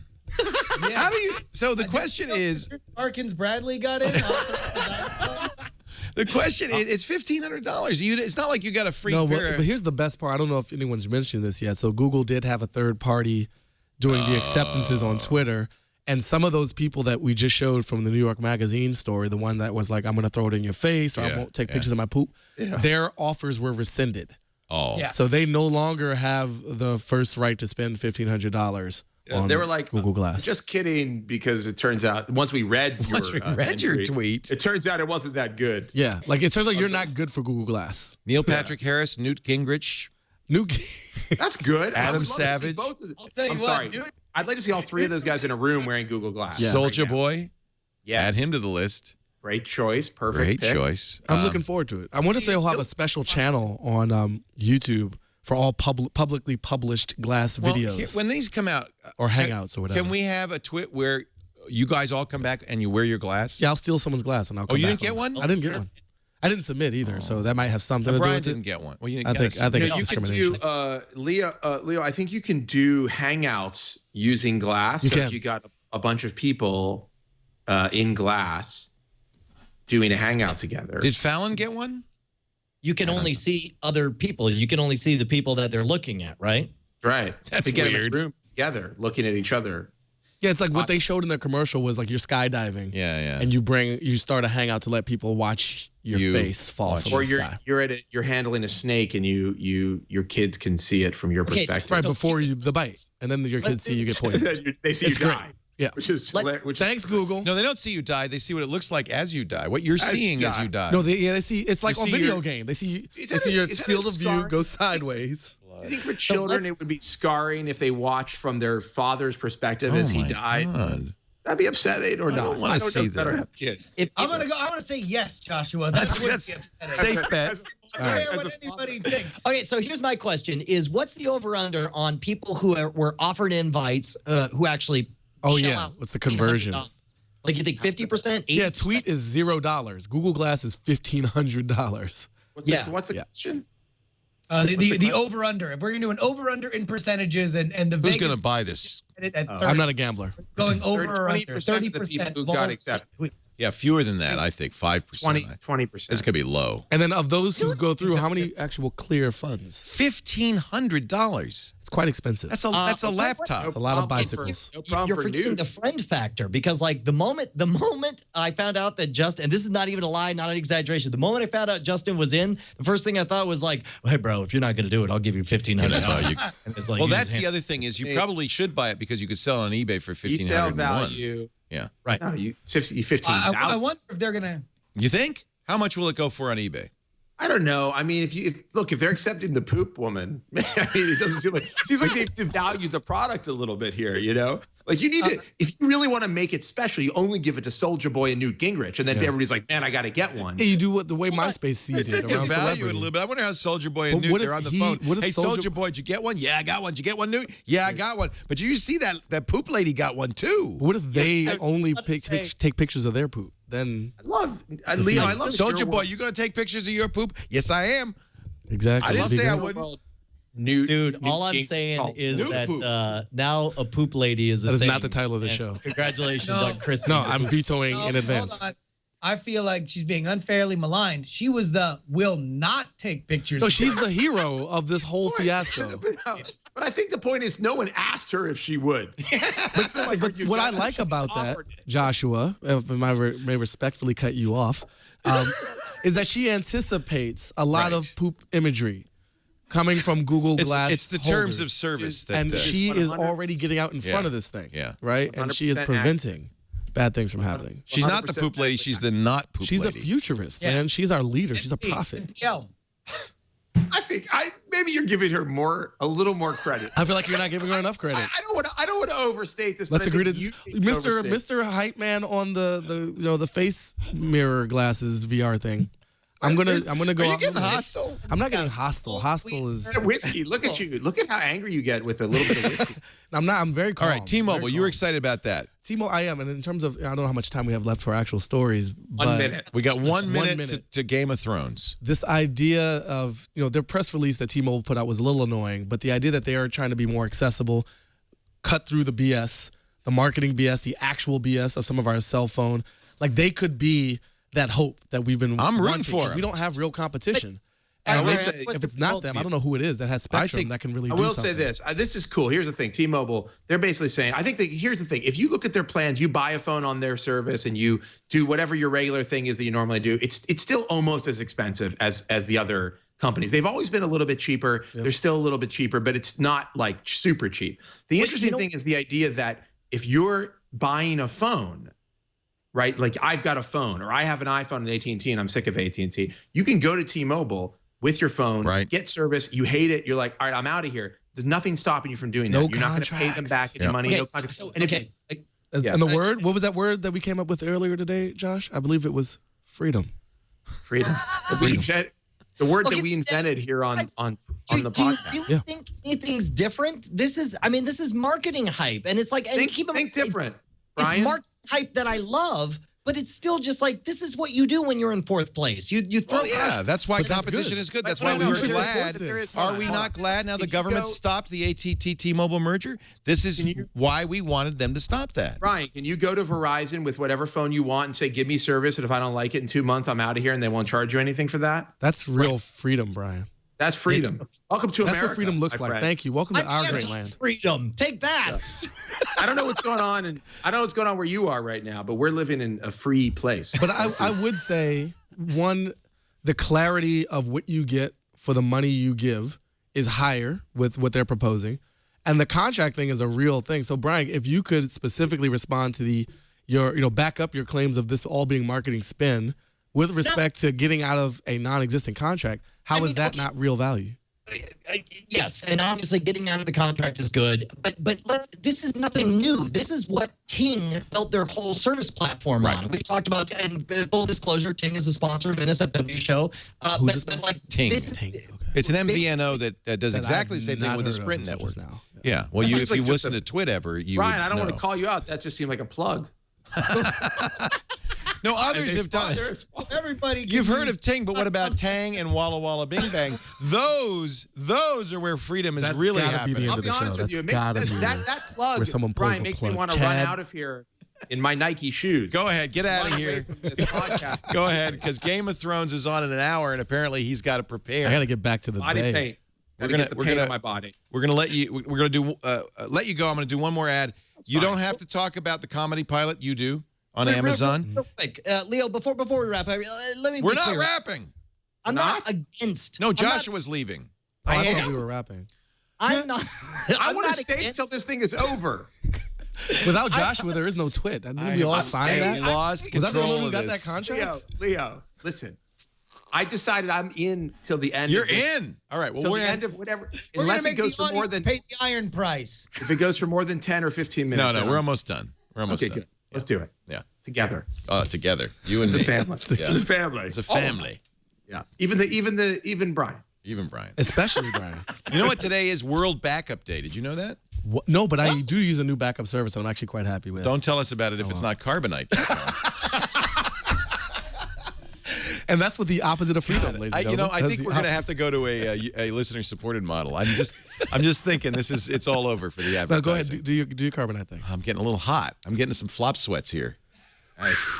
No one needed to know that. From how great Carbonite is. He's sweaty from when he thinks about how amazing Carbonite is. That's it. I'm sweating when I'm thinking about all that data, that there's millions of people out there who do not back up. You know that. Oh, definitely. There's millions of I've been people who that think they've person. got to back up. I asked my dad, do you back up? He said, yeah, every once in a while I'll put my USB key in there, drag some stuff to it. I said, Dad, that's not a backup. First of all, you got to remember to do it, right? Which you're not going to do. In fact, inevitably, your hard drive is going to fail the longest possible amount of time between the time you did that last and you know, now. That also is sitting right next to the computer. What if really there's a disaster, a fire, or somebody comes and steals your stuff? You need to have off-site, automatic, continuous backup. I think you'd agree with me on that. I do very strongly agree. I've suffered a catastrophic data loss before. I don't want to do that again. How did you overcome that? I cried a lot. Yeah. I blogged about it, got the rage and self-blame out of my system. You went through all the stages. You went through denial and acceptance. I added a few. Bacon. Bacon is always great. Stage definitely helped. Drinking. Yeah, psychologically. But it didn't help the future data. You know, Francis Ford Coppola, when he was in Argentina a couple of years ago, they stole his computer and they stole his backups. Who's they? Some bad guys. Okay. Argentinians. Whoa. Did you say who's that to Francis Ford? No. Who's they? Who's they? Who stole them? He's just We don't know. random Bad guys. pronouns around. But Coppola said, I lost 20 years of scripts. Yeah. They're gone because that was my backup and my So original. we all lost. Yeah, we all But lost. luckily, it turns out those scripts were actually pretty bad. So worked out pretty well. They were Godfather 4 is what we I was excited about Peggy Sue Got Married too, back. but you know, okay. So one not from the heart he was going to do, that was going to be good. Yeah. But anyway, the bottom line is if you back up with Carbonite, it's automatic, it's continuous, it's in the cloud, so you could see it. By the way, it's a cloud storage. You should consider this. Yeah. You could log on with your iPhone or your iPad or your Android device, and there's your stuff anytime. And here's the best part. Don't tell me the other one, but how much are you paying for the other one? I'm paying $70 a year. $59 a year. And if you use the offer code TWIT, 2 free months, 14 months for $59. Okay? I've got one that's All right. it's $49. Shut up. Go away. No, it's not a real service. It's just a sign-up page. It's to mess with you. Peggy Sue Got Divorced. That was going to be the sequel, and I'm sorry that we missed that one. Wow. Because that was lost Thanks to forever. No backup. Thanks to no Carbonite. If Carbonite had been there, we'd have Peggy Sue Got Divorced. Peggy Sue Got By Francis Divorced. Ford Coppola. Actually, we should maybe he shouldn't have backed up. So try it today. It's free for the first 2 weeks. You don't need a credit card, just the offer code TWIT. If you decide to buy afterwards, you get 2 free months. Yeah, people should do the backup thing. That we all agree on that. Yeah, absolutely. We all agree absolutely. on that. Thank you, Carbonite. Thank you, for making Carbonite. TWIT possible. Yes. It's World Backup Day. That's a good day to have. Yeah, Easter. I don't know. It's coinciding with That should have been It's a Google's bad day Doodle. for World Backup Day. Is Nobody Cesar can hear Chavez this, big into backups? You know why they do it? The day before April Fool's Day is World Backup Day. Why do you think? If you're not participating in this broadcast right now, you can't hear the sound of all of Leo's sponsors pulling out. I feel like Rush Limbaugh right now. I think you're I high? backup day today because this way your data can return. You know, You like, date it? like Jesus. Oh, there you go. Is it the resurrection? Oh, no, Yes, stop. No, resurrection no. of those This is why we photos. don't let Justin Robert Young do ads. You stop right now. Yeah, that Stop. definitely was not approved. I don't know why. That was not What is approved wrong with copy. you? What is wrong with you? It's the Why Dunkin' do you Donuts. go there? You're like, it's like you've got Tourette's, offensive Tourette's. It's like, what can I say that would be the most Okay. offensive thing right Leo, now? this is my first time ever meeting Justin, but I do think there's only one member of this panel who referred to his penis today. Okay, you're right. You're right. No, I'll grant you that. Wait a minute. Is it time to drink from the green sippy cup? Whoa, you got a green sippy cup in there. I got a green sippy cup. What's amazing is when they can key out that green and put rainbows on it. You have a magic sippy cup. That's amazing. That or not? Didn't you guys bring your green sippy cups? I did not today bring my Somebody's greens. got to fill you in I on Twit travel light, tradition. man. I don't know check bags. Holy cow. Do I need one? Goodreads. Like magic, Leo. Goodreads. So, didn't Amazon buy Shelfari not so long ago, like a couple They of did. years ago, and They now did. they have Goodreads. They own the entire social reading spectrum. I'm not happy Except with when that. there's a whole internet out there too. The rumor is they They've paid, been according to great BusyWeek, about those $1 billion acquisitions. for Goodreads, even though they have Shelfari. lot That's a of money. lot. The rumor is I not don't know true. if that's true. Not true? You want to Doesn't debunk? seem Trueable. I can't personally say for sure that they didn't, but there's a lot of evidence that they might not have. Oh, good. Let's put it that way. There are 202 million active accounts. Yeah. That's a lot. 202 million nerds. Yeah, $100 a user. That would be about, I don't know what But that is. I $100 can't do users is a math, lot of but it's a money. lot. That'd be 200 mil. That'd be 200 million.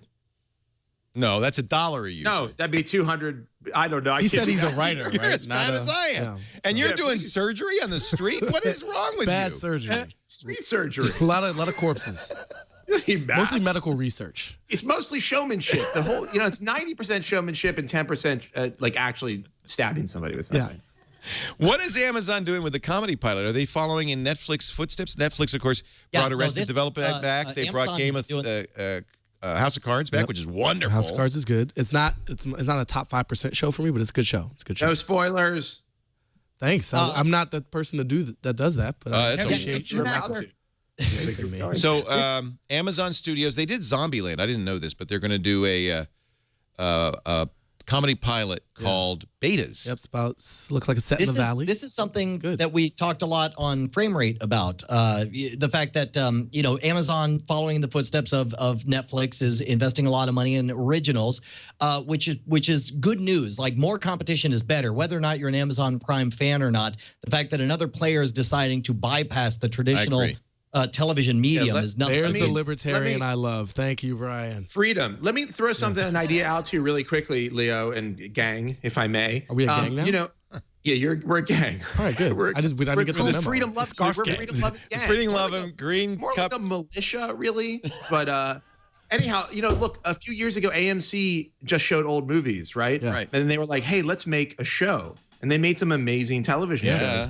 I see that, like, as we bring down the barrier of what looks like television, like, I turn on my Xbox and watch TV, right? Like, I don't make a distinction between Netflix and Hulu and my cable box very much at this point. And so, But to be honest, are you one of those people who says, I don't watch TV, even though you watch TV? no, I'm like, I watch TV as much as possible. Okay, Me good. too. Me too. Me too. support I our love country. TV. Extremely relaxing and entertaining. Exactly. But so the thing is, when that comes down, like, when there's no difference for the viewer between where they're getting it from, why shouldn't Netflix? Why shouldn't Amazon? Yeah. Why shouldn't Hulu be making their own stuff? I'm not as sanguine about this as you are, Brian, as this being a great development. I see this as purely economic. They look at who's making the money and what is the future of offering streaming content as Netflix is doing versus being an HBO. And they want to be an HBO. That's all. They say this is where you make the money. And that's good. Gotta be an owner. I support this. Better to be an owner. Very much. Yeah. Also, You don't want to be when in a world where content is king. You don't want to be the pipe. And the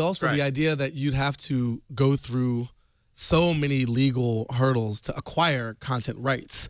Yeah. To have they're killing the movie industry is killing Netflix. It's really hard. I mean, Hollywood uses the rights as leverage. The cable companies use rights as leverage. Everybody's trying to use the access to the content as leverage. If Netflix suddenly has its own content, they don't have to worry about the leverage, right? This They've got is it. good. This is good for comedy. This is also it's good for something freedom. that is great for television in general, because all these companies that are right now, studios that are making television shows, aren't going to go away, even if television as we know it right now is going to go away. Right now, their relationship is having a cost per subscriber model with cable companies, and there's no reason why that model can't continue to shift further and further to a direct-to-consumer relationship. Right. So right now, from a person who wants to make television, you now have more places to go, and companies like Amazon and Netflix, because they want to establish themselves, are outpacing budget-wise established and entrenched people, even the ones that do it right, like HBO. Netflix outbid HBO, which is an important distinction to make. It's not like they just went to Netflix because they think it was going to be a better thing or they were the only people who wanted to make it. They were the ones who wanted to pay them way more than HBO did. And I think Amazon's going the same route, which really lifts all tides for people who are fans of good television and not necessarily just common denominator television, which is currently what is dominating. I agree. And also, maybe this will be the end of bad reality shows. Like maybe we'll be able to just go find the stuff we want. That's a proud American tradition. And if you support freedom, you support the freedom to make crap. Actually, I think bad reality. It's interesting because there's this gulf now. Almost every basic cable channel is running bad reality, making bad reality shows. Let them. I don't know who's watching that. Obviously, somebody is, although I heard American Idol got the worst ratings ever in history this week. But somebody's obviously watching Honey Boo Boo. People are going to start to figure out reality is terrible. I mean, look around you. It's not good out there. This and guy's I don't real know down why. on life. I mean, okay, that's not entirely fair to say. I think we got to put him on a psychiatric watch. Reality is a gamble, but it's not necessarily terrible. Remember that the MythBusters won its Emmy in reality category. I mean, it's like it's a gamble, and you don't know if it's going to pay off. If you're going to have a Honey Boo Boo, then yes, throw $300,000 at something, and now you have a $30 million empire. That's great. Sorry, Honey Boo Boo is good in your lottery tickets. You can win. You're saying Honey Boo Boo is on the plus, like the positives. That's a winner. Financially. That's a winner. Yes. Yeah. I'm sorry, Justin and Brian, are you in one of those weird houses where the perspective distorts so it looks like one of you is smaller than the other one, but you're actually in the same plane? I'm not sure what you I don't understand. I feel like Justin's not a real There's person. something very creepy about this shot. I'm sorry. It's not a good shot. It's a weird shot. It's a weird shot. And here's something that is going to happen. That's too much though. reality. So we have TV has succeeded in part, I think, and I don't have data. This is just me making things up that sound reasonable because it's simple. And when we start diversifying the different outlets that all these shows can come through, Netflix over here, Amazon over there, Hulu over here, iTunes only in certain cases, plus traditional pay cable, premium cable, over-the-air broadcast, there will be a mess made of trying to find the market for some of these things. And how does the person who just hears about a show from their coworker, from their friend, from someone in their family know, oh, I need this kind of box or this type of subscription? That may end up being a bit of a mess down the line. I don't think we're there yet, but it is a mess. We make an assumption. Transition period. We make an assumption because we're in the media elite or whatever that is actually not true, which is that these shows that we love, Game of Thrones and Mad Men and stuff, are actually gaining audience. The truth is far more people watch Honey Boo Boo. In fact, 7 million people watched American Idol. That's more than watch Mad Men. But that's more than watch a lot of these shows. But it's more than Treasure was a hit. It's a hit movie. Right. So, but what is really to be celebrated is that a show with a much smaller audience than traditional network television can be made and can be made profitably. And that's what's celebrated. And so the truth is that's why we have so much diversity now, and that's a good thing.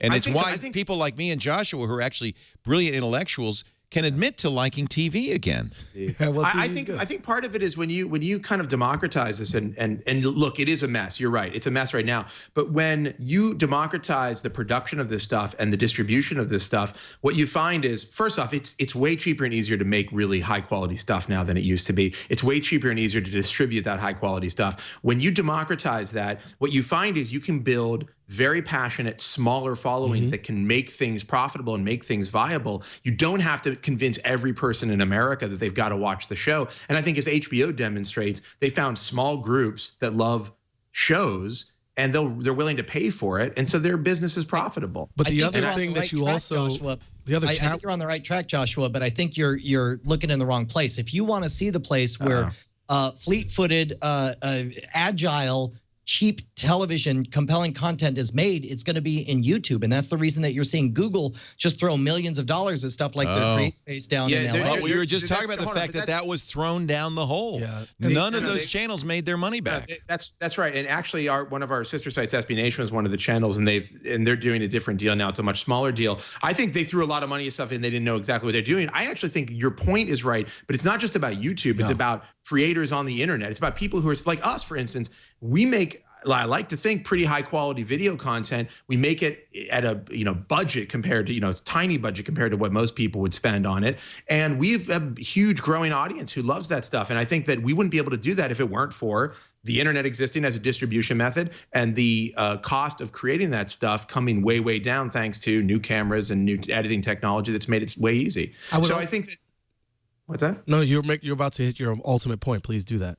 No, I didn't have it. My ultimate point is just that it's not about YouTube or some other particular channel. Channels are over. That's the thing. The idea is the content can live on the internet. You can go get it when you need to get it, where you need to get it. That's the whole point of House of Cards. I mean, yes, Netflix is making it and distributing it on Netflix, but the idea that you can make a show, here's 12 episodes, go get it. We've already done it. We paid for it. It's on there for you to watch. Like, that's the thing that has happened. That's a big deal. YouTube is a big part of it. But it's not just YouTube, it's everywhere. It's all over the internet. People are doing, YouTube's a distribution method, right? But it's not, Google is not the creator of the content. They're looking for people who will create the content for them. And it's about the creator. I promised we'd let you guys go. The problem is this panel is too freaking good, and there's too much. All right, really? Quickly. Really? To say here. So just one more depressing view from you on life, and then we just got to do this all again because you guys have so much good stuff to say. It's great. It's awesome. So I want to challenge a little bit the idea that channels don't matter at all, because what I think is also absolutely true, along with more freedom being generally good, more shows being created, lots terrible, lots of bad, sloppy stories out there, bad shooting, bad audio, but getting attention to the good thing is possibly harder because not everyone's looking in the same place to find it. So marketing that stuff is a great challenge. Finding your audience, saying vaguely, good people make good things and other people find them, doesn't actually solve the problem of how people actually find the shows that they're I agree. We were just looking at a great video on our show this week in YouTube, which precedes this. A really well done, what was that, rap? It was YouTube. Rap reviews. Rap reviews. Yeah. Hundreds of views, hundreds, not thousands. On really objectively good stuff. Amazingly good stuff. It's hard to get noticed. Search is like discoverability right now is broken because you've got 100 different services, 100 different boxes. I think that's going to come together. It's going to move in a direction where it's the Google of finding shows, not so much like picking a service or a box and going with it. But I think to your point, like, yes, it's hard to get noticed, but Hell on Wheels followed Mad Men or whatever, and like, who watches Hell on Wheels? I mean, it's canceled, right? As far as I know. What? But this is something that we've talked about before, because what we're seeing is the death of channels as we know them and the rise of content curators, essentially, VJs. Which a channel can be. Which a channel, the best channels are. I mean, HBO has a clear voice. Twitter is a channel, isn't it? The Verge is a channel. That's right. You go to these networks. Leo, you're right. And that's the difference. You just said it. Twit is a channel. The Verge is a channel. YouTube is not a channel as much as it allows channels to exist. It's the box. Yeah. Right. It's the box. So the thing about it is discoverability and getting noticed is always going to be hard when it comes to entertainment or something you want people to, you want people to love the stuff you make. It's hard. It's becoming less hard for more people. Yeah, that's right. But it's hard in general, And just, I think the people, we can agree on that. The people, I don't want to agree with him. The people coming in.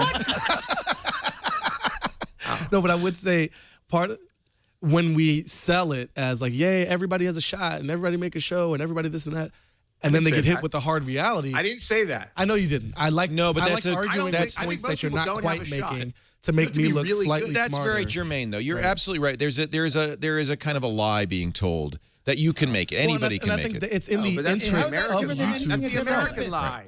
Right, it's not. It is the American lie. Yeah, that we all have a shot. We don't. Be a billionaire. That's not true. Okay, well, now we're back to the depressing. Thank you. We got to go to war. We can go to war now. You know where this is discussed best and most often is a great show that you do, Brian, with Tom Merritt called Frame Rate. Yeah, buddy. A show for cord cutters. Highly recommend it. In fact, let's check in with Tom Merritt because he's going to tell us what's ahead. He's not here. Yes, he is. He's going to tell us what's ahead this week on Take it TNT. away, Tom.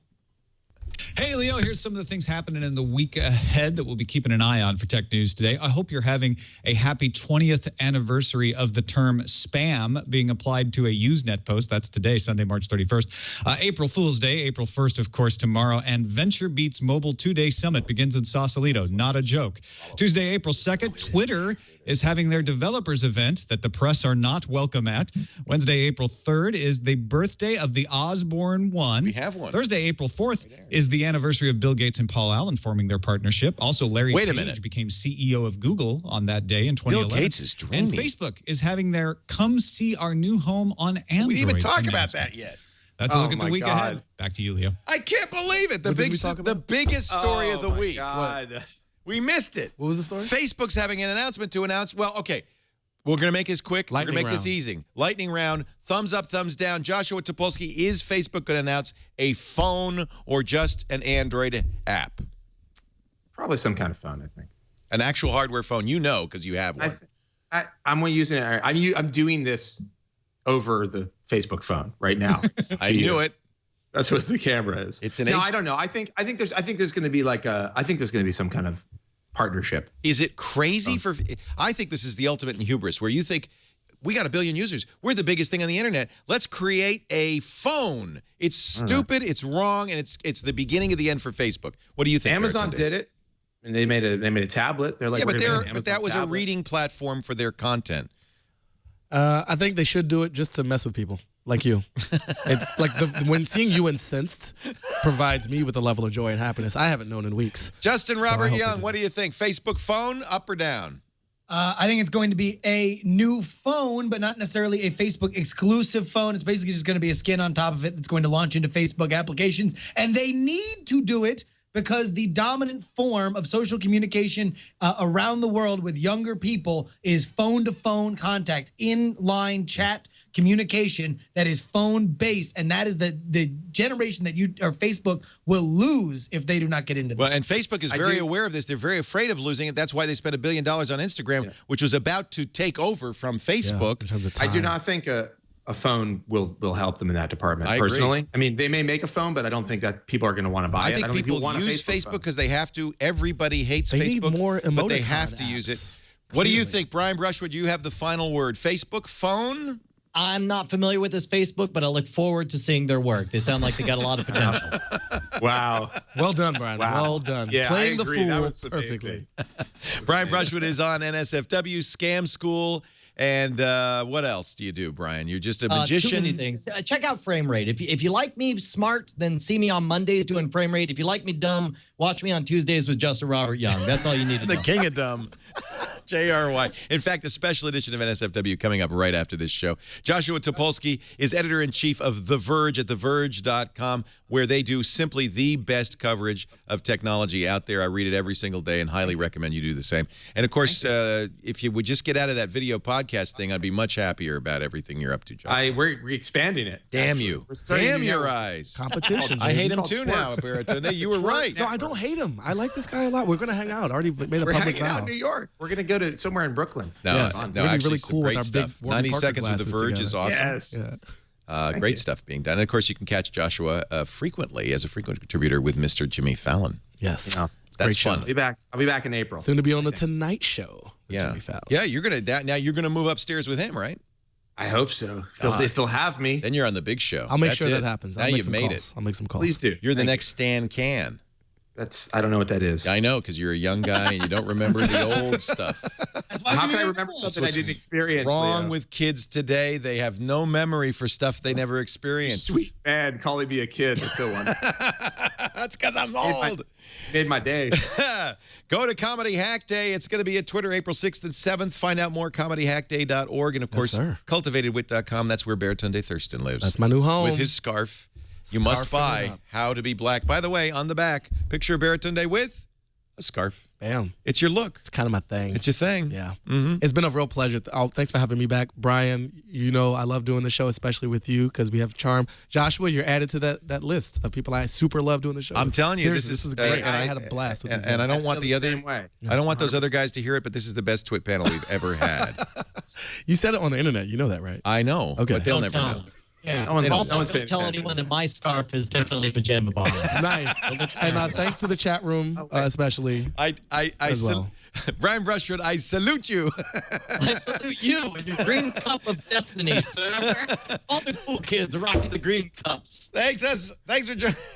Game of Thrones is next. Stay tuned. Thanks for joining us. We'll see you next time. Another Twit is in the can. Bum, ba, da, bum, bum, ba, dum, bum, bum, bum, bum, bum, bum, bum.